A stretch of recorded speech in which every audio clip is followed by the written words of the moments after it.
Alléluia. On a abordé les thèmes de la victoire de la croix. Est-ce que vous êtes content qu'on parle de la croix? Hein? Moi, en tout cas, je suis content d'en parler parce que c'est le sujet qui me captive le plus. Parce que vous savez une chose, on pourrait parler de plein d'histoires, l'histoire de Moïse, l'histoire d'Abraham, l'histoire de Joseph, l'histoire de David, mais la plus grande et la plus merveilleuse histoire, c'est celle de Jésus. Hein? C'est celle-là qui a le plus d'impact dans ma propre vie, en tout cas. Je ne sais pas pour vous autres, mais moi, là, même si on m'aurait raconté l'histoire de Joseph ou l'histoire de David, c'est bien cute, mais pour moi, ça n'avait pas d'effet. Mais quand on m'a parlé de Jésus, par contre, là, il y a quelque chose qui s'est passé. C'est venu ébranler mes propres fondements. Puis le Seigneur vient toujours pour nous ébranler. Hein? Il vient pour ébranler les fondements qu'on a qui sont complètement erronés.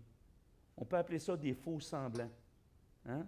Des fausses façons de penser, des faux raisonnements, hein, qu'on peut avoir. Puis lui, il vient ébranler ça, il vient dire, hey, « Es-tu sûr de ton affaire? Regarde, voici ce que moi je te propose. Hein? » Et lorsqu'il m'a proposé, j'ai fait un deal avec lui. J'ai dit jamais pasteur. Ça n'a pas marché. Je ne gagne jamais mes deals avec lui. Hein? Aujourd'hui, j'aimerais ça aborder vraiment. Tu sais, on a abordé l'aspect de Jésus, ce qu'il a accompli à la croix. Maintenant, moi, ce que j'aimerais regarder avec vous autres, c'est qu'est-ce que ça nous apporte à nous dans notre vie. Comment que nous, on peut être à l'exemple de Jésus dans notre propre vie. Hein? Parce que la victoire de la croix, il n'y a pas de victoire s'il n'y a pas de changement. Êtes-vous d'accord avec ça? La seule façon d'avoir la victoire, c'est qu'il y ait une transformation, qu'il y ait un changement dans ma propre vie. J'aimerais ça commencer aujourd'hui avec le passage de Colossiens 2, 13, 15. 13 à 15. Y a-t-il quelqu'un qui peut me mettre ça? On va faire un récapitulatif. Hein? C'est le fun, j'aime ce mot-là. On va le répéter. Un récupérer. Alors, là, j'ai fait exprès, voyez-vous, là? Hein? Ça se savait. Êtes-vous capable de me mettre ça? Colossiens 2, le passage 13 à 15.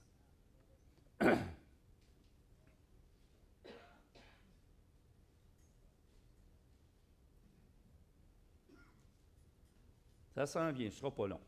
On a le temps. Bon, on commence ici. Vous étiez morts par vos offenses. Est-ce que c'est vous, ça? Oui. Parfait.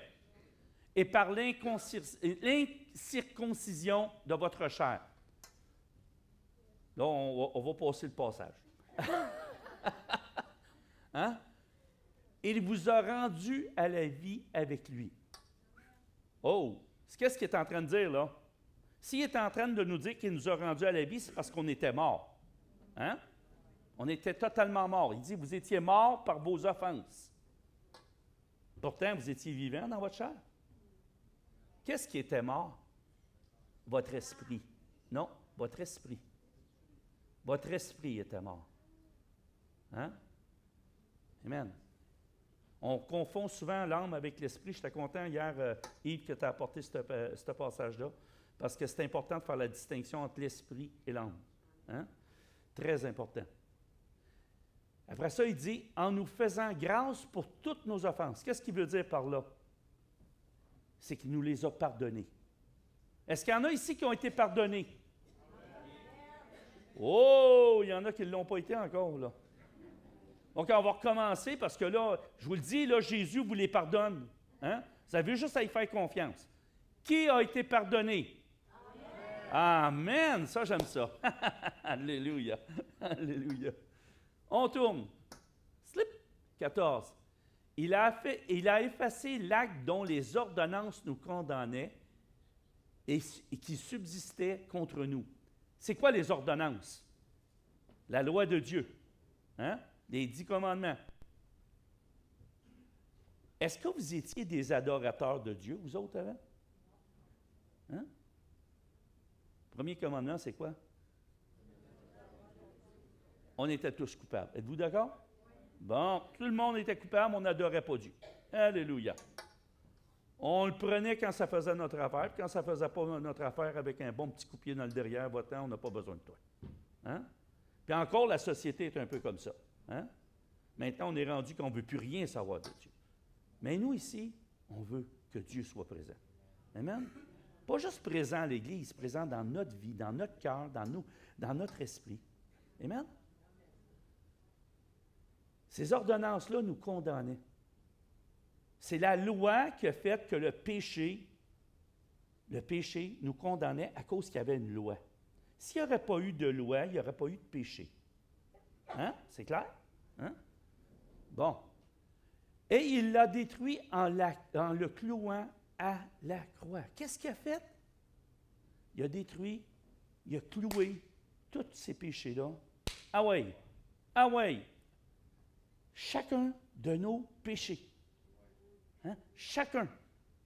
Pas juste ceux qu'on commet aujourd'hui, ceux qu'on a commis hier, mais ceux qui sont à venir. Amen. Il les a tous cloués. C'est pour ça qu'il y avait un gros trou, là. Hein? Il y avait des péchés. On tourne une autre fois. Il a dépouillé les dominations et les autorités et les a livrées publiquement en spectacle. En faisant quoi? En triomphant d'elles par la croix. Amen. Quel beau passage. Quand on s'arrête sur ce passage-là, comment que ça vient nous chercher intérieurement? Moi, je me rends compte que la croix me donne l'occasion de triompher, d'être vainqueur. Est-ce qu'il y en a qui aimeraient être vainqueurs dans leur vie? D'arrêter de vivre des défaites? Qui veut être vainqueur?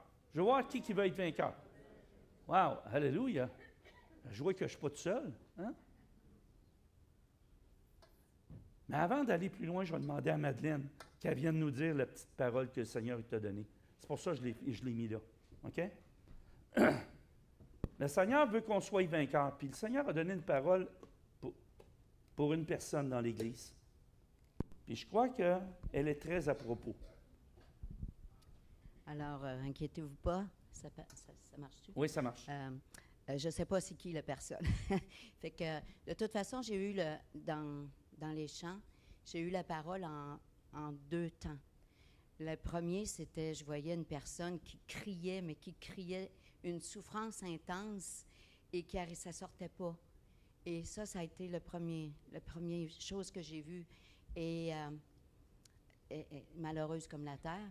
Puis après ça, ce que j'ai vu, c'est une porte avec une grosse serrure puis une grosse clé. Mais la clé était sur le côté de la personne et la personne, elle se disait, mais il faut que je lève ma main pour ouvrir, puis elle n'était pas capable. Alors, la parole qui est venue, c'est Jésus qui frappe à la porte. Tu vas pleurer. Tu vas pleurer. Ah non, vas-y.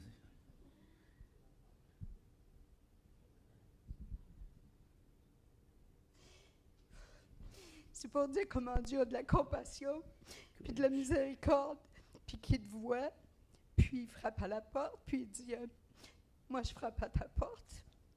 Si tu entends, ouvre-la, et je vais rentrer.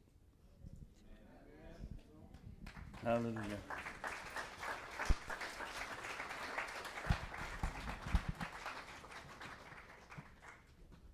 Vous savez, Dieu ne force jamais les choses. J'ai toujours dit, moi, que Dieu est un gentleman. Hein? C'est vraiment un gentleman. Il va nous proposer, c'est à nous autres de disposer. Hein? Dieu va frapper, mais c'est à nous autres de poser le geste d'ouvrir. Maintenant, cette parole-là est là pour certains, pour peut-être une personne dans l'Assemblée, mais je crois aussi que cette parole-là parle aussi de l'œuvre de la croix. Que Jésus peut avoir triomphé à la croix, mais que c'est à nous d'aller chercher la victoire dans notre vie. Et c'est à nous d'ouvrir notre cœur. Dieu ne nous forcera pas à le laisser entrer. Dieu ne nous forcera pas à le laisser agir dans notre vie. Dieu ne nous forcera pas à avoir une unité avec lui. Dieu ne nous forcera pas à avoir une relation avec lui. Dieu va toujours nous proposer d'avoir ce lien-là avec lui. Maintenant, ça va être à nous d'ouvrir notre cœur. Et là, on va avoir des victoires. La journée qu'on commence à ouvrir notre cœur, puis qu'on laisse Dieu entrer et traiter notre cœur, Dieu fait une œuvre de restauration, de régénération. Il prend le vase qu'on est, il le brise et en fait un nouveau avec. Mais quand on brise un vase, il y a beaucoup d'éclats. Hein? Et si on est le vase, ça ne fait pas du bien. Hein? Des fois, ça ne fait pas du bien d'être brisé. Mais des fois, le brisement est nécessaire pour grandir. Okay? Si on souffre des choses dans notre vie, des fois, les gens ne comprennent pas la souffrance, puis ils blâment Dieu pour les souffrances qu'ils ont. Moi, je veux juste vous dire une chose. Je ne crois pas que Dieu se plaît à nous faire souffrir. Mais Dieu va se servir de la souffrance pour nous transformer. Ce qui est très différent. Hein? Dieu, ce n'est pas un Dieu qui nous martyrise. Ce n'est pas un Dieu qui se plaît à nous voir souffrir, à nous voir pleurer, à nous voir perdre nos moyens. Aucunement. Dieu a énormément de compassion pour nous. Vous avez vu, quand on est touché par le Saint-Esprit, là, la compassion de Dieu tombe sur nous. C'est tellement intense là, qu'on ne peut même plus se contenir. C'est vrai, Madeleine? Hein? Et tous ceux qui ont apporté une parole de Dieu le savent. C'est comme un déversement qui est sur nous, puis qu'on ne peut pas contenir. Si on veut vraiment que Dieu agisse dans notre vie, on doit ouvrir notre cœur. Maintenant, j'aimerais qu'on regarde un autre passage. Philippiens 2, 5, 8. Comment qu'on peut faire ça? Hein? Facile. Je veux triompher, mais comment je le fais? Êtes-vous correct en arrière? Oui. Ayez en vous les sentiments qui étaient en Jésus-Christ. OK. Qu'est-ce qu'il est en train de nous dire ici? Ça veut dire que peut-être qu'on n'avait pas les sentiments de Jésus. Hein? Donc, on doit rechercher, on doit courir vers ça. C'est l'objectif, d'avoir les sentiments de Jésus dans notre vie pour être transformé. Donc, je dois aller vers Jésus, je dois m'approcher de lui et connaître qui est Jésus. Comment je peux avoir les sentiments de Jésus si je n'ai aucune relation avec lui? Ou que je parle avec lui une fois par mois. Moi, je sais bien que mes amis, là, je leur parle régulièrement.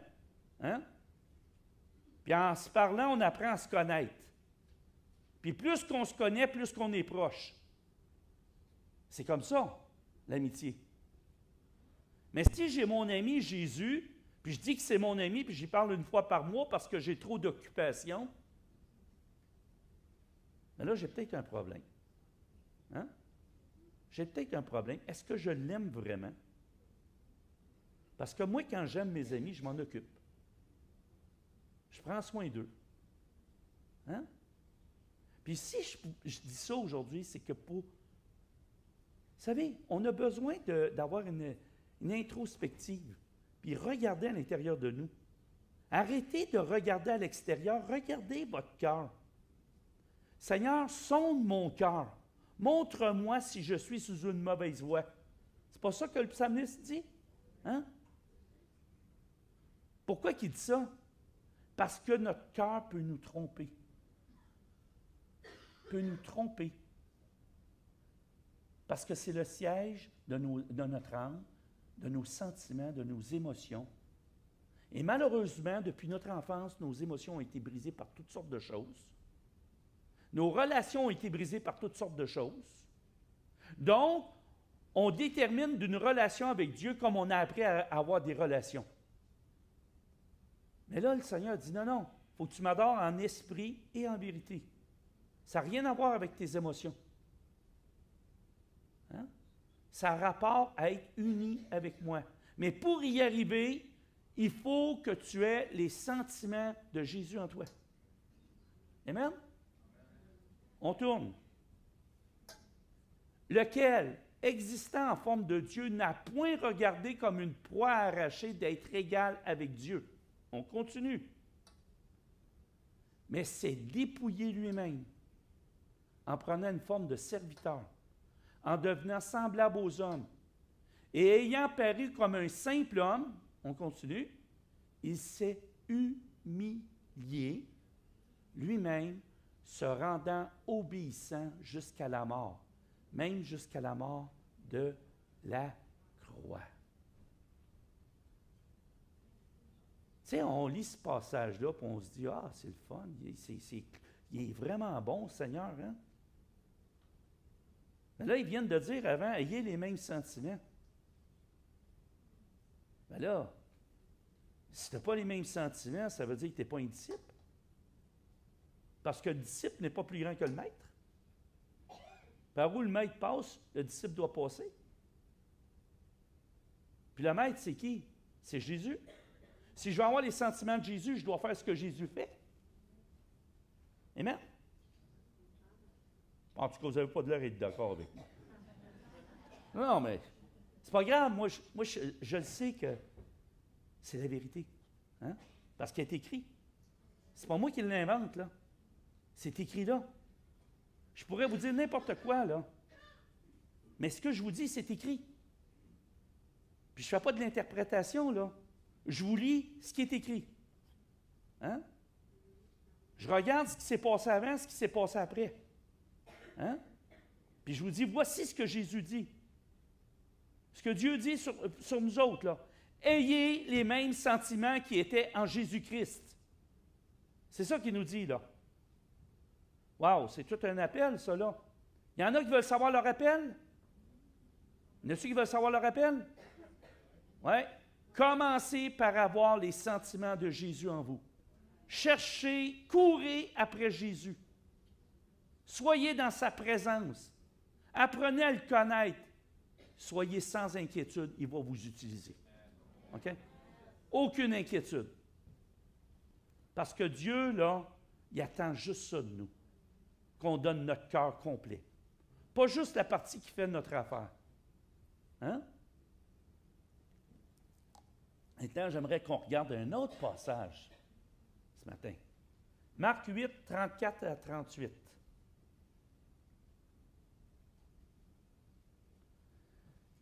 Ah, ça va vous frapper. Bang! Ça va faire mal. Ça, je vous le dis, là, ça va faire mal le matin. Puis, ayant appelé la foule avec ses disciples, il leur dit, là, c'est à vous autres qui parlent, là. Dites-vous, Jésus est en train de vous parler, là. Si quelqu'un veut venir après moi, qu'il renonce à lui-même, qu'il se charge de sa croix et qu'il me suive. On continue. Car celui qui voudra sauver sa vie la perdra. Mais celui qui perdra sa vie à cause de moi et de la bonne nouvelle la sauvera. Wow! Et que sert-il à un homme de gagner tout le monde s'il perd son âme? On continue.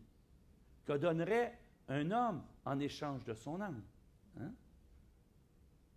Car quiconque aura honte de moi et de mes paroles au milieu de cette génération adultère et pécheresse, le Fils de l'homme aura aussi honte de lui, car il viendra dans la gloire de son Père avec les saints anges.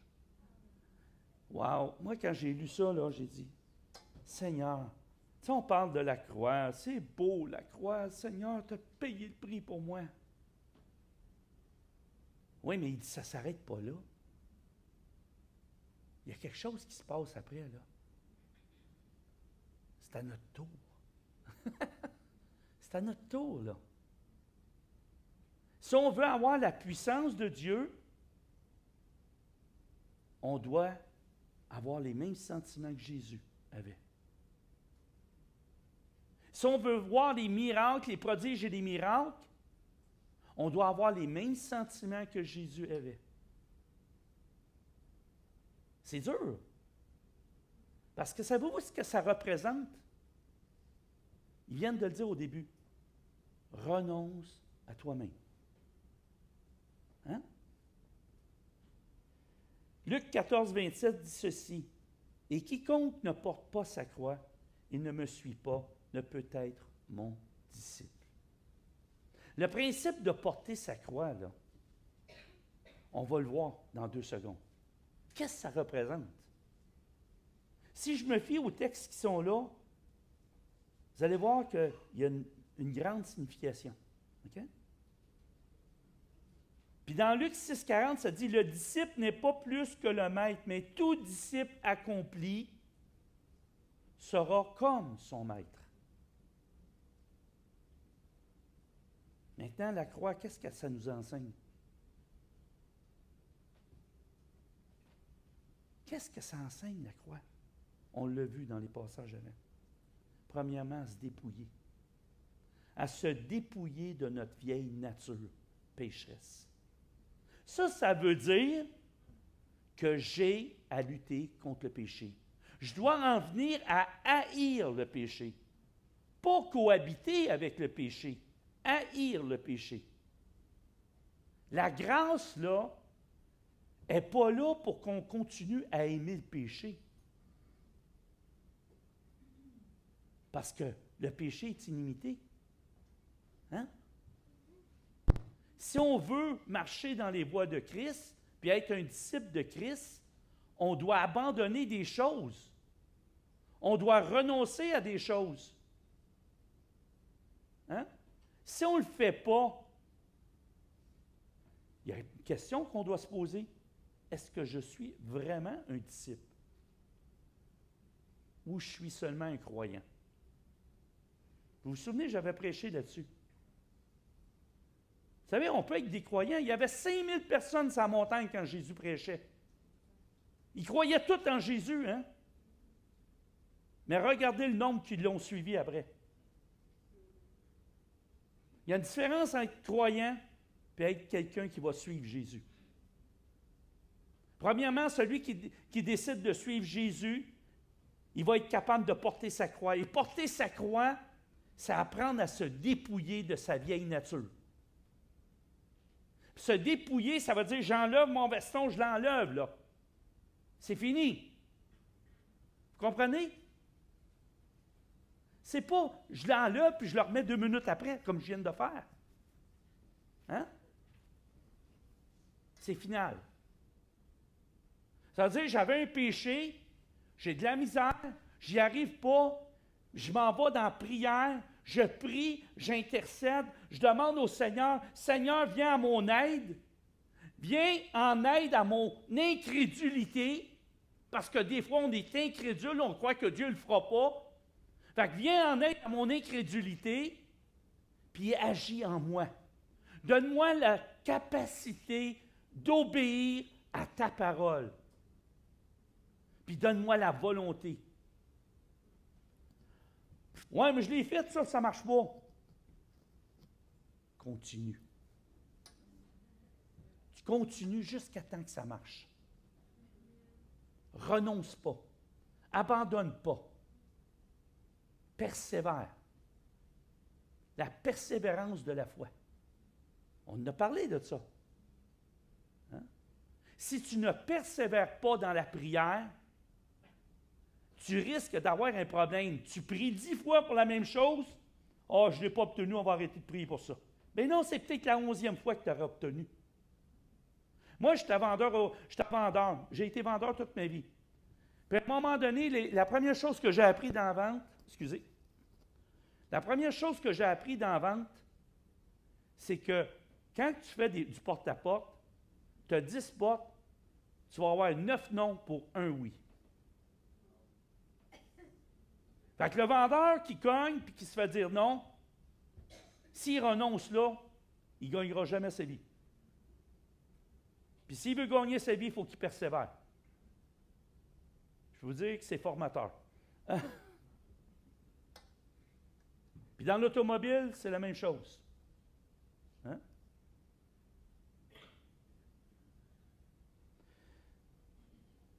Puis c'est comme n'importe quoi.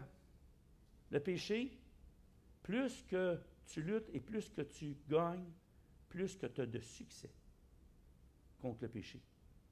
Parce qu'à un moment donné, tu viens enragé. Là, je suis écœuré d'avoir ce péché-là. Je suis tanné de vivre avec ça. C'est là que c'est important. Tu haïs ton péché. OK? Sans ça, tu peux continuer et dire, « Ah, ben là, finalement, c'est pas si grave que ça. Il y en a des affaires bien pires que ça. » Finalement, c'est juste un petit mensonge blanc. Il y en a des gris. Hein? Il y en a de toutes sortes de couleurs. Hein? Le mien, il est juste blanc. Hein? Un petit péché mignon. Hein? Je suis gourmand, je ne suis pas capable de m'arrêter de manger, mais c'est correct. Dieu comprend ça. Hein?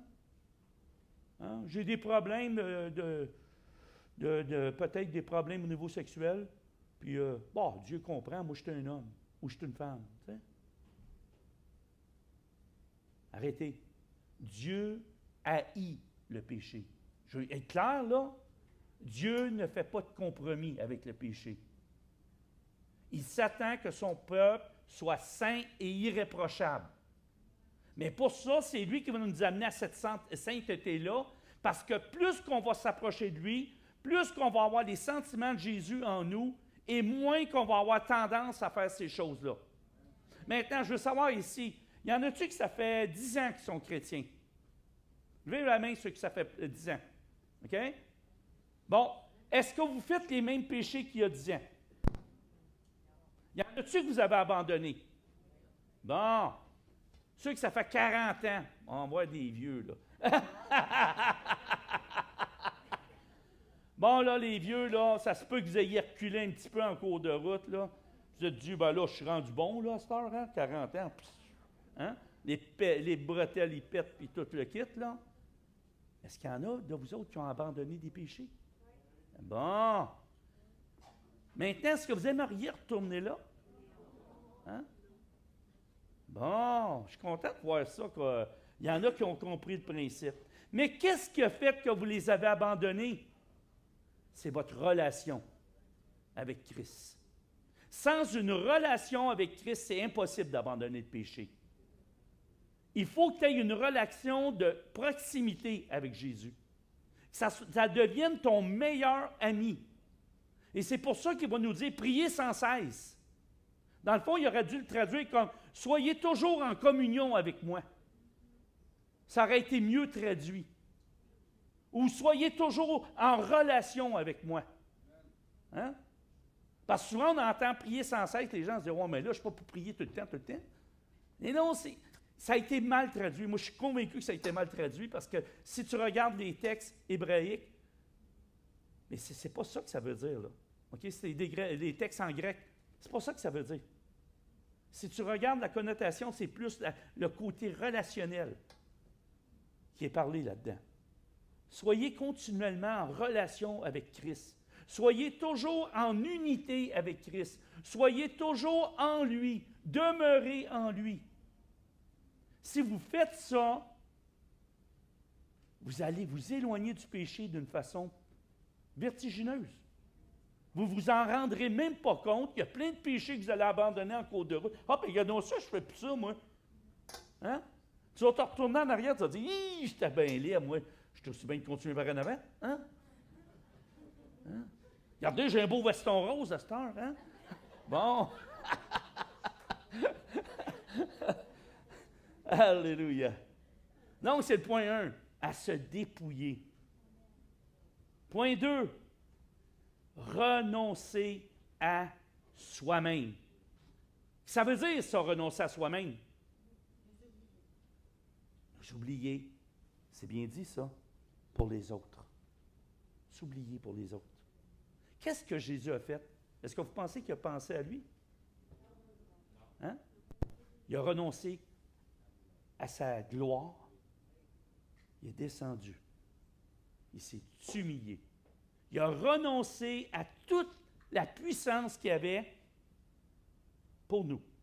Maintenant, ce qu'il nous demande, il dit, vous êtes mes disciples, renoncez à vous-même. C'est K.O. bien moins pire que lui. Moi, je ne suis pas un roi. Hein? On va peut-être être obligé de renoncer à mon veston. Ça, c'est une autre histoire. Hein? Whoop! Whoop! Whoop! Whoop! Whoop! Whoop! Le Saint-Esprit parle, là, maintenant. On va l'écouter. OK. Renoncer à soi-même, c'est aussi abandonner tes désirs. OK? Là, je vais m'expliquer, là. Il y a une différence entre un besoin et un désir. Hein? Un besoin, c'est quelque chose qui est essentiel à notre survie. Hein? Tandis qu'un désir, c'est là pour nous gâter un petit peu. Hein? Hein? Ça se peut-tu? C'est là pour flatter notre petite chair. Hein? Hein? On a besoin d'être flatté une fois de temps en temps. Hein? Mais ça, là, le Seigneur dit, abandonne ça. Abandonne ça. Laisse-moi ça. Renonce à ça. Pour moi. Maintenant, tu as le choix. Tu as le droit de dire, moi, je n'ai pas le goût. J'aime bien trop ma Mercedes. Hein? Mais je veux juste t'avertir d'une chose. Quand tu vas mourir, tu ne l'amènes pas avec toi. Ah, OK. Fait que les choses qui sont ici sur la terre, oui, à quelque part, le Seigneur veut qu'on en profite, mais il ne veut pas qu'on en devienne esclave. Il y a une différence. OK? Dieu n'est pas contre la richesse, mais il ne veut pas qu'on devienne esclave de l'argent. Amen? Troisièmement, on doit s'humilier. Oh, que celui-là, il est dur. Hein? Parce que, vous savez, nous autres, les Québécois, on a un orgueil démesuré. Démesuré. Tu sais, c'est... le plafond est pas assez haut. Hein? Ben là, moi, on m'a blessé. Moi, on m'a fait du mal. Moi, là, je suis importante. Comment qu'on peut m'avoir traité comme ça? Faites-vous-en pas, moi, à 3 jours, il y a des gens qui me critiquent. Puis Nathalie, souvent, elle me dit, « Comment tu fais? Comment tu fais? » Ben là, je leur pardonne, c'est tout. Hein? Puis je passe à d'autres choses. Je les aime. Même s'ils sont pleins de défauts, je les aime pareil. Hein? Parce que je me regarde dans le miroir, je me dis, il y a des défauts là. Hein? Fait que vu que je me trouve que j'ai des défauts encore, ben je regarde les autres, puis je me dis, ben regarde, ils sont en cheminement comme moi. Hein? Fait qu'ils vont grandir. Puis un jour, ils vont comprendre. Puis j'ai une compassion pour eux autres plus que d'avoir une amertume pour eux autres, envers eux autres. Hein? Dieu a développé ce cœur-là en moi. Mais ça a pris des années de travail, des années de renoncement, des années à m'humilier. J'étais un orgueilleux comme vous ne pouvez même pas vous imaginer. Puis j'en remercie le Seigneur de m'avoir brisé complètement. Hein? Ça dit dans Jean 3,30, « Il faut qu'il croisse et que je diminue. » Qu'est-ce que ça veut dire, ça? Si on veut être humble, il faut que Jésus grandisse en nous. Quand on a accepté Jésus, on a donné notre vie à Jésus. Vous en souvenez, au début, on a dit, nous étions morts par nos offenses. Notre esprit était mort. Qu'est-ce qui se passe quand on décide de donner sa vie à Jésus? Notre esprit qui est en nous, qui était mort, ressuscite et se connecte avec l'Esprit de Dieu. Et Jésus vient faire sa demeure en nous. Maintenant, on a accès par ça, puis j'ai aimé la façon que tu l'as dit, Yves, hier, à toute la puissance du royaume des cieux. Toute. Pas juste une partie, toute. À la condition de demeurer continuellement en relation. Le problème, c'est qu'on n'est pas toujours en relation.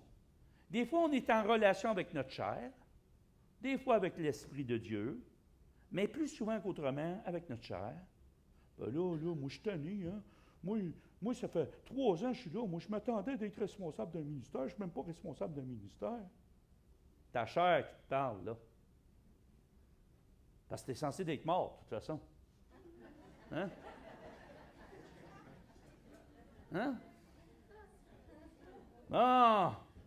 C'est correct, ça? Hein? Bon. Excusez. Non, c'est parce que je me souviens de Sam Lecomte, qu'est-ce qu'il avait déjà dit à un moment donné.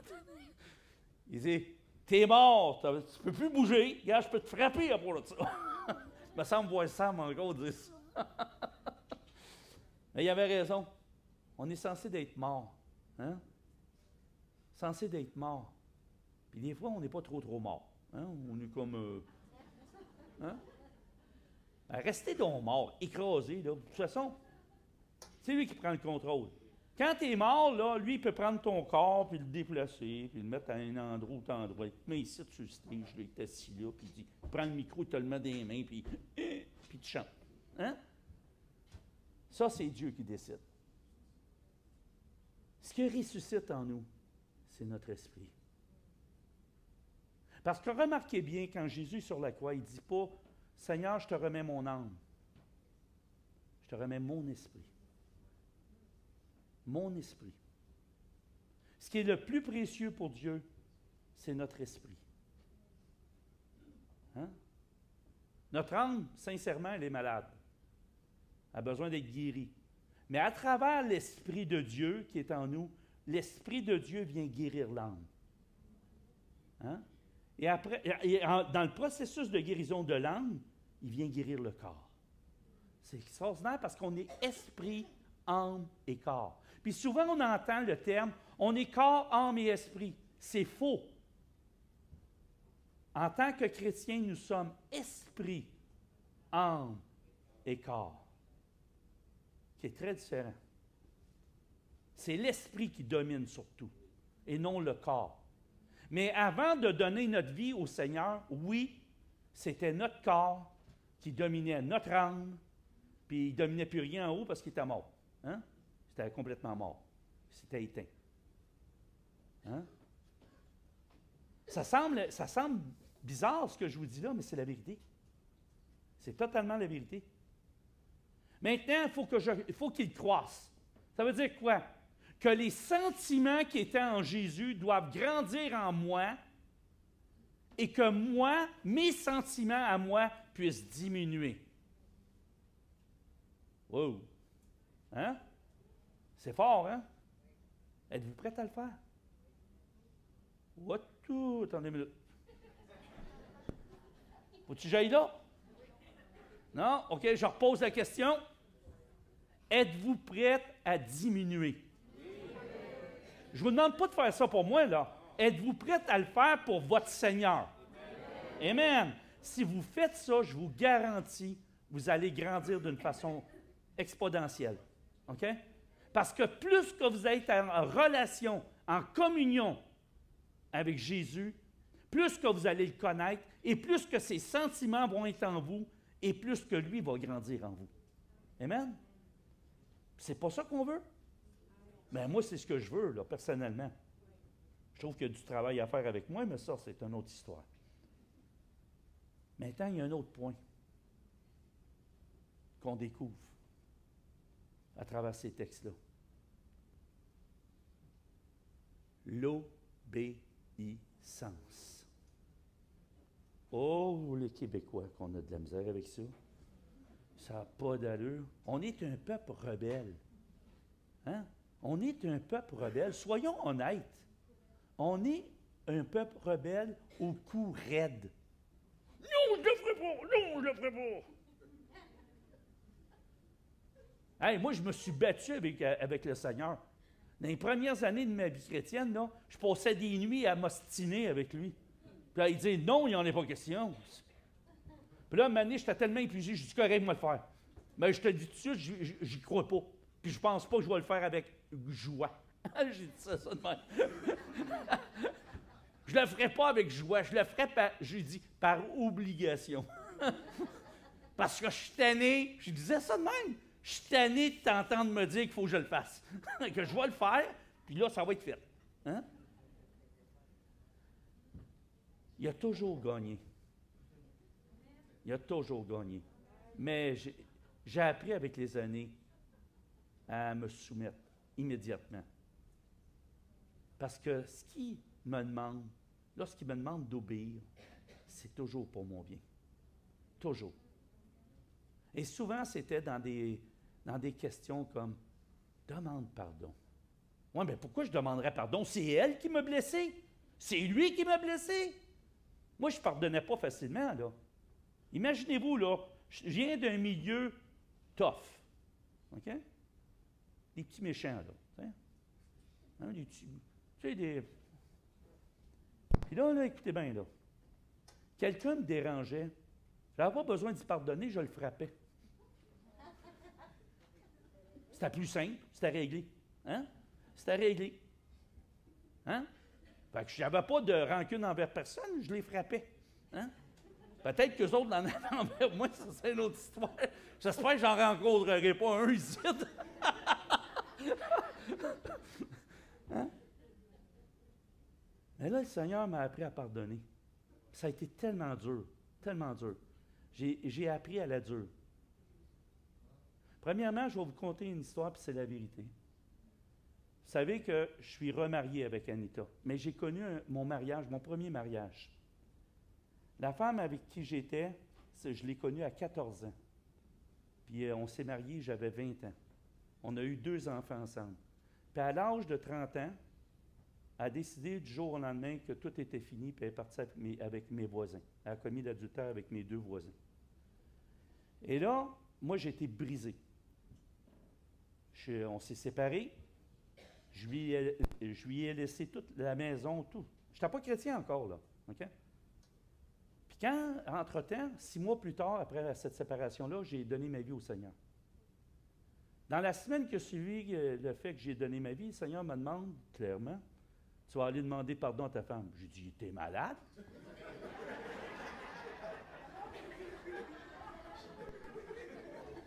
Non, j'ai dit ça de même au Seigneur. Je vous le dis, j'y ai vraiment dit ça. J'ai dit, t'es malade? Pour voir que si je vais lui demander pardon, c'est elle qui m'a trompé. Puis je vous le dis, là, j'ai commencé à m'ostiner avec lui, il était 9 heures, j'ai arrêté de m'ostiner avec, il était 9 heures le lendemain matin. Pas capable de dormir. Il me lâchait pas. Ben, je dis, je n'ai pas question, puis je me battais avec lui. Puis là, une année rendue à 9 heures, j'ai dit, c'est correct. Je vais prendre mon auto, je vais y aller, là. Ben, voyons donc, tu penses qu'elle va m'ouvrir, toi?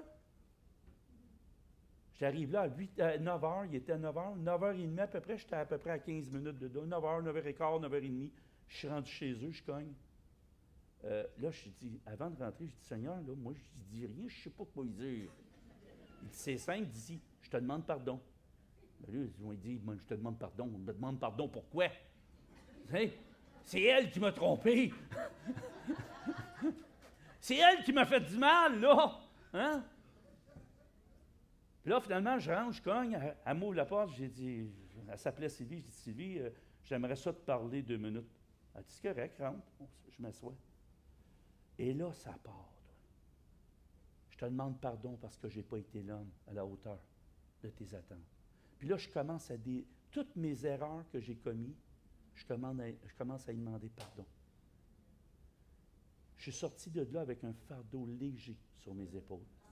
Léger sur mes épaules. Je venais d'être libéré. Puis Dieu avait fait ça pour moi. Pour moi. Elle ne comprenait rien. Elle était là, puis elle me regardait, elle dit, il est fou. Je dis, pas grave. Elle a le droit de le penser. Mais moi, je venais de comprendre qu'est-ce que Dieu voulait faire pour moi. Je ne pouvais pas avancer si ça, n'était pas réglé. Puis c'est la même chose pour tout le monde ici. Quand on décide d'obéir à Dieu, quand Dieu nous demande quelque chose, on doit le faire. Si on ne le fait pas, c'est nous qu'on prive. C'est nous qu'on prive. Dieu, inquiétez-vous pas pour lui. Hein? Je te demande d'obéir, si tu le fais, il va te bénir. Si tu ne veux pas le faire, c'est toi qui te maudis. C'est pas Dieu. C'est toi. Hein? Parce que Dieu est un Dieu de grâce, un Dieu de miséricorde. Puis à chaque fois, il va revenir te voir. Parce qu'il te voit dans ta misère. Puis il va te dire, regarde, pardonne, là.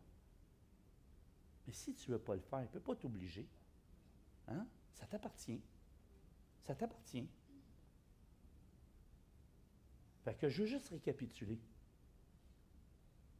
La croix, C'est une œuvre extraordinaire. Êtes-vous d'accord avec ça? Hein? Sans la croix, là, il n'y a rien qui se serait passé pour nous. Il a payé le prix, puis il nous dit maintenant, faites comme moi. Payez le prix. Hein? Il ne veut pas qu'on marche sous la loi, mais sous la grâce. Mais il ne veut pas qu'on prenne la grâce comme un prétexte pour vivre comme qu'on veut. Hein? Parce qu'on a un Dieu qui est saint. Hein? Il veut qu'on cherche la sanctification dans notre vie. Qu'on travaille à notre sanctification. Et pour travailler avec notre sanctification, il dit, par toi-même, là, tu ne peux pas le faire. Oublie ça.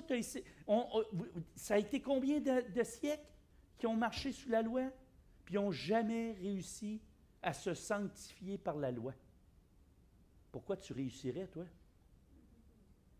Hein? Pourquoi tu réussirais? Hein? Sans Jésus, sans la puissance du Saint-Esprit, sans une relation d'intimité avec Jésus, c'est impossible d'être transformé. C'est comme des résolutions du Nouvel An. Tu vas faire une résolution, mettons à 11h59, puis à minuit 2, tu as déjà abandonné ta résolution. OK?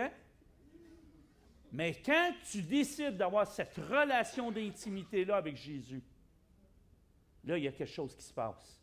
Parce que là, tu commences à comprendre qu'il faut que tu te dépouilles de ces péchés dans ta vie. OK? Tu commences à comprendre que tu dois renoncer à tes propres désirs pour prendre les désirs de Dieu pour toi. OK? Je pourrais même aller plus loin que ça. Tu vas renoncer à tes rêves pour prendre les rêves de Dieu pour toi. Hein? Parce qu'on a le droit de rêver. Moi, je rêve grand. Mais je rêve les rêves de Dieu.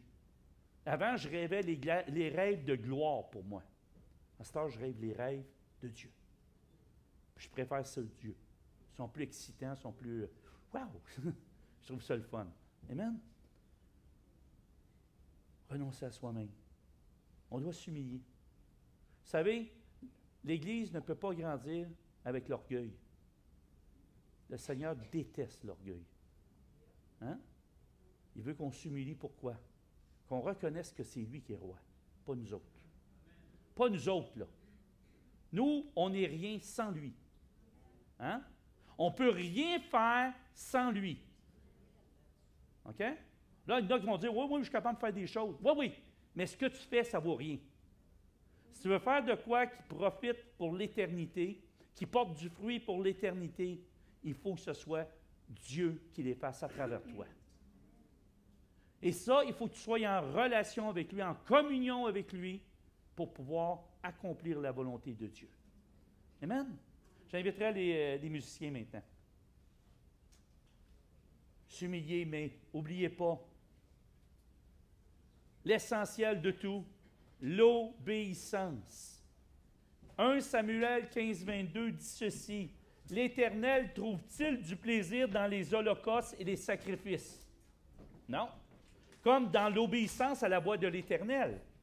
Voici, l'obéissance vaut mieux que les sacrifices, et l'observation de sa parole vaut mieux que la graisse des béliers. N'oubliez jamais que ce que Dieu préfère plus que toute chose, c'est notre obéissance. Et il faut arrêter de contester, puis il faut apprendre à se soumettre. Parce que ce n'est pas vous qui êtes le roi ou la reine, c'est lui.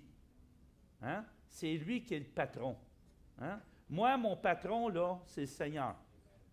Puis si je ne fais pas ce qu'il me dit, c'est lui qui me reprend. Puis je peux dire, on s'ostine des fois un peu. Pas longtemps, ça. Des fois, je ne suis pas tout le temps d'accord, mais je fais ce qu'il me demande. Hein? Puis des fois, ce qu'il me demande, c'est dur. Puis c'est pas toujours facile. Je ne suis pas différent de vous autres, là. J'ai des combats intérieurs, moi aussi, encore. J'ai des choses que je dois combattre. Mais ce qui est important, c'est de ne pas abandonner puis de persévérer. De persévérer jusqu'à la fin. Parce que ce n'est pas la façon que tu commences qui est importante. C'est la façon que tu termines. Amen? Fait que moi, ce matin, je voudrais donner l'occasion à qui que ce soit qui a besoin peut-être de se réconcilier avec Christ. Tu sais, des fois, en cours de route, on abandonne un peu notre foi. On devient incrédule. On manque de zèle. C'est un moment aujourd'hui. Vous savez, on parle de la croix depuis le début de janvier. Puis on va en parler jusqu'à la fin de mars. Vous allez être bombardés par la croix, je vous le dis. Hein? Mais c'est tellement important. C'est tellement le message le plus important, la croix. C'est pour ça que j'ai voulu commencer avec ça. Puis que le Seigneur me met à cœur de commencer avec ça. La croix, si tu ne la comprends pas, l'œuvre de la croix, tu ne peux pas être transformé. Il faut que tu saisisses toute l'ampleur de ce que Dieu a accompli à ce moment-là. Puis que tout ce que Dieu peut te donner d'accomplissement dans ta vie à travers la croix. Puis si tu fais ça, si tu fais juste croire à cette œuvre-là, puis que tu commences à appliquer ce que Dieu te demande, de faire ce que Dieu te demande, il y a quelque chose qui se passe d'incroyable. Il y a une transformation de ton être tout entier. Ton esprit va se mettre à parler, va venir amener la guérison dans ton âme et dans ton corps. Ce que je te dis ce matin, c'est si tu veux te réconcilier, vraiment avoir une réconciliation avec Dieu, puis vivre cette relation d'intimité avec lui, parce qu'on en a tous de besoin. Si tu veux vivre ça, je vais demander à l'équipe de prière de venir en avant, puis on va prier pour toi. Puis si tu n'as jamais donné ta vie à Jésus, parce que tu ne savais pas qu'il fallait que tu lui donnes ta vie, ça arrive ça des fois, hein? Moi, si on ne me l'aurait pas dit qu'il fallait que je donne ma vie à Jésus, ben, j'aurais continué ma vie comme je la faisais, parce que je croyais en lui. Mais je ne lui appartenais pas. Chacun de nous, c'est une opportunité que Dieu nous donne de le connaître. Puis si c'est ton cas, je vais te demander toi aussi d'avancer en avant. On va prier pour toi. Je veux donner l'occasion à tout le monde de pouvoir se consacrer de nouveau à Christ. On a tous le besoin d'augmenter notre niveau de consécration si on veut que l'Église avance. Amen. Je vais demander à Pauline, puis Pauline, tu es là, excuse. Je ne pourrais pas te le demander. À Luc. Luc, es-tu là? Oui, je ne le vois pas là. OK, Luc, tu peux-tu aller chercher le pamphlet, s'il te plaît, qu'on veut distribuer? On va vous distribuer un pamphlet à la fin. Puis je veux vous lancer un défi. Un défi à chacun de vous autres. Merci. Avant de vous le montrer, je veux juste vous lancer le défi. Premièrement, connaissez-vous deux personnes? Qui connaît deux personnes autres que des chrétiens? OK. Donc, vous n'avez aucune excuse ce matin. OK? Moi, je veux que vous fassiez une chose ce matin, que vous releviez un défi pour Dieu, pour Jésus. Vous savez, quand il a dit « Celui qui aura honte de moi, j'aurai honte de lui. » Il y a un pamphlet qui nous a été remis par notre frère Yves. Un pamphlet qui est merveilleusement fait. Hein? On va vous en remettre deux.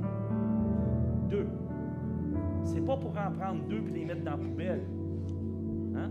Parce que si vous faites ça, Dieu vous voit. Hein? Moi, je ne vous verrai pas, mais lui, il va vous voir. OK? Vous allez prendre ces deux pamphlets-là. Puis durant la semaine, vous allez prendre le temps de remettre ce pamphlet-là main à main à une personne qui ne connaît pas Jésus. C'est un défi que je vous lance. La semaine prochaine, je vais voir qui l'a fait. Amen? Fait que, il va y avoir Luc qui va être à la porte, je crois, ou tu vas être Ah, sont déjà donnés, vous les avez eus? Bon, mais excusez, je pensais qu'ils n'avaient pas été remis. OK, merci. Vous avez tout votre pamphlet? Oui. Tout le monde là? Non, il y en a qui ne l'ont pas ici. Hein? Allez remettre tes pamphlets. Hein? Oui, t'en as pas toi aussi, on va t'en remettre. Oui. Super bien fait, puis merci à Pasteur Yves. En passant, j'aimerais vous présenter le Pasteur Yves Leclerc. Tu peux-tu te lever pour qu'il sache qui t'es?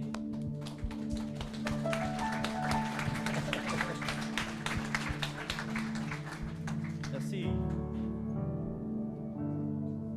L'équipe s'agrandit. On a des gens de qualité qui viennent se joindre à nous parce qu'il y a des grandes choses qui s'en viennent sur l'Église, puis on le sait. Amen? Maintenant, je vais en revenir à mon appel. C'est le temps, là, maintenant. C'est pas le temps de te dire « Oh, faut que je vais attendre la semaine prochaine parce que là, je suis pas vraiment prête. » Je vais attendre la semaine prochaine pour avoir une relation d'intimité. Non, c'est maintenant. C'est maintenant. Parce que demain, tu ne sais même pas où ce que tu vas être. Demain, tu t'appartiens même pas. Vous savez une chose, il y a quelqu'un qui m'a déjà dit ça, moi. « Ah, je vais attendre, je suis jeune encore. » Dans la semaine qui est passée, il est mort d'un accident d'auto. Hein? Il n'y a pas d'âge pour mourir. Puis je ne veux pas vous faire peur là, aujourd'hui. Là. C'est juste vous dire la vérité. Hein? La vérité, c'est que quand que Dieu nous donne une opportunité, il faut la saisir. Il faut la saisir. Parce que vous savez une chose, Dieu n'a pas besoin de nous, là.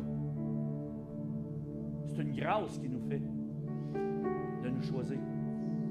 Si tu ne veux pas de lui, il n'y a pas de problème. Mais quand toi, un jour, tu vas avoir besoin de lui, peut-être que là, il va être trop tard. Hein? Ta vie ne t'appartient pas. Elle appartient à Dieu, même si tu n'y crois pas. Hein? J'ai ma soeur, moi, qui est décédée d'un accident d'auto. Elle a donné sa vie au Seigneur une semaine avant de mourir.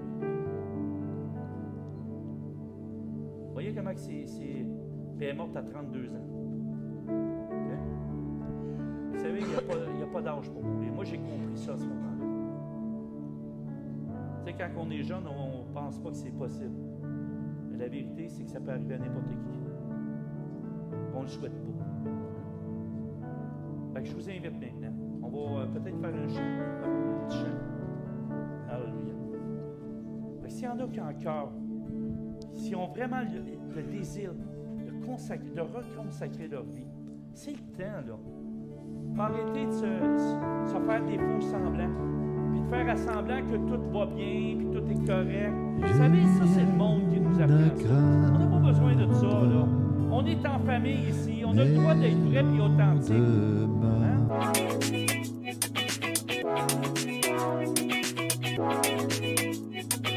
Hein?